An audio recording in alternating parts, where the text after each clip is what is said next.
नमस्कार दोस्तों, मैं एडवोकेट विनय पांडे प्रयागराज। दोस्तों, मैं आप लोगों को बताना चाहता हूं कि 69,000 शिक्षक भर्ती से संबंधित मैटर, जैसा कि मैंने पूर्व में भी कहा था कि धीरे धीरे केस कम होंगे और ये मैटर जल्दी जो है आएगा। इस बार सुखद जो है एक खबर है कि टॉप 20 में अपना केस आ गया है। मुख्य याचिका जो रवि सक्सेना एंड अदर है, वो याचिका जो है 19 सीरियल नंबर पर लग चुका है। जबकि जो है दोस्तों, ज्योति शुक्ला का जो मैटर है, जो 69,000 शिक्षक भर्ती से ही संबंधित है, वो जो है 15 नंबर पर लगा है। यानी कि 15वें नंबर पे ही सुनवाई होने के आसार हैं।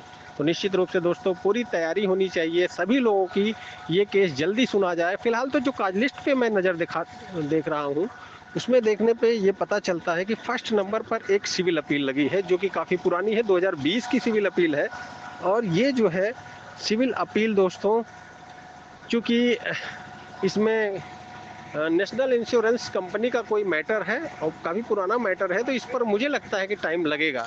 बंच केस है, 2 बंच केस हैं इसमें। इसके अलावा दोस्तों, 15 नंबर के पहले जो है 11 सीरियल नंबर पे भी एक बंच है, लेकिन छोटा बंच है।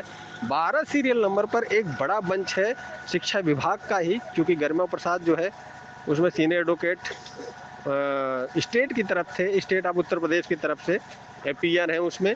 तो निश्चित रूप से दोस्तों, ऐश्वर्या भाटी की तरह गरिमा प्रसाद भी जो है स्टेट की तरफ से जो है पीआर होती हैं उत्तर प्रदेश, और दोनों सीनियर एडवोकेट हैं। तो दोस्तों, इस मैटर में भी थोड़ा टाइम लग सकता है।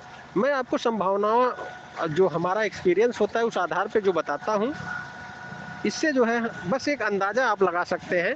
और दोस्तों, जो भी मैं बताता हूँ लगभग लगभग सत्य होता है। धीरे धीरे नंबर कम हो गए हैं।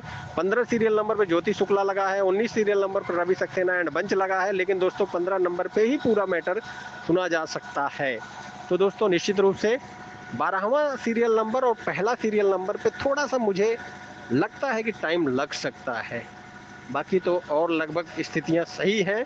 अब ये देखना होगा कि ये सब केस पे टाइम, अगर, क्योंकि देखिए, जस्टिस दत्ता का कुछ स्पष्ट नहीं रहता। कोई केस अगर वो 2-2 3-3 घंटे भी सुन के डिसाइड करना चाहते हैं, और चूंकि पुराने जो मैटर हैं, पहले नंबर पे जो लगा है civil appeal, national insurance company का कोई बड़ा मैटर लगा है, निश्चित रूप से उसमें सुनवाई जितना कम होगी उतना अपने चांस बढ़ जाएंगे। लेकिन ये है कि दोस्तों, लग रहा है कि इस बार सुनवाई हो जाएगी, क्योंकि टॉप 15 में आ गया एक तरह से ज्योति शुक्ला वाला मैटर जो है। और ज्योति शुक्ला भी जो है 69,000 से संबंधित है, क्योंकि फ्रेश याचिका है, तो उसी पर जो है सारे केस सुने जाएंगे।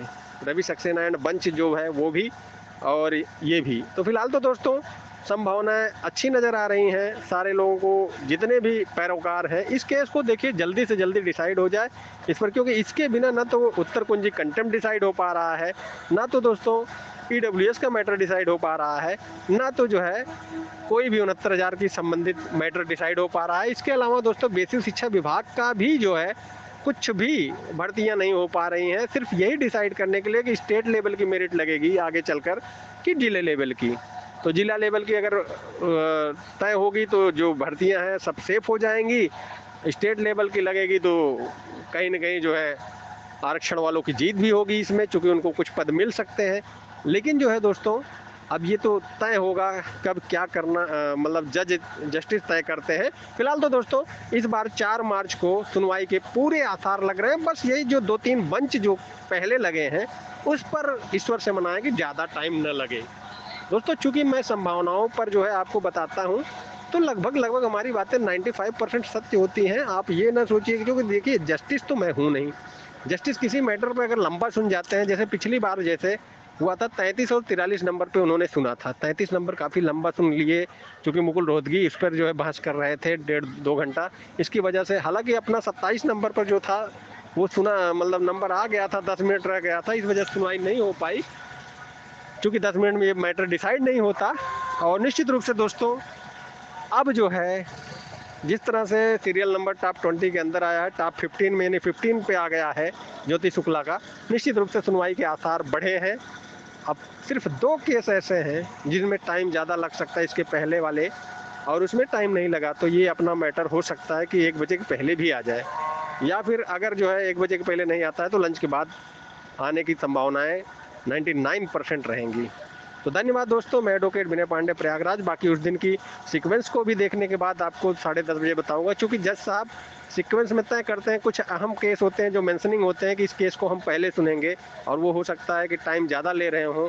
हालांकि दोस्तों काज लिस्ट देखने के बाद 301 सीरियल नंबर पर स्पेशल बेंच भी बनी है, लेकिन उसमें स्पष्ट लिखा है जस्टिस दीपांकर दत्ता और जस्टिस अमातुल्ला की बेंच है।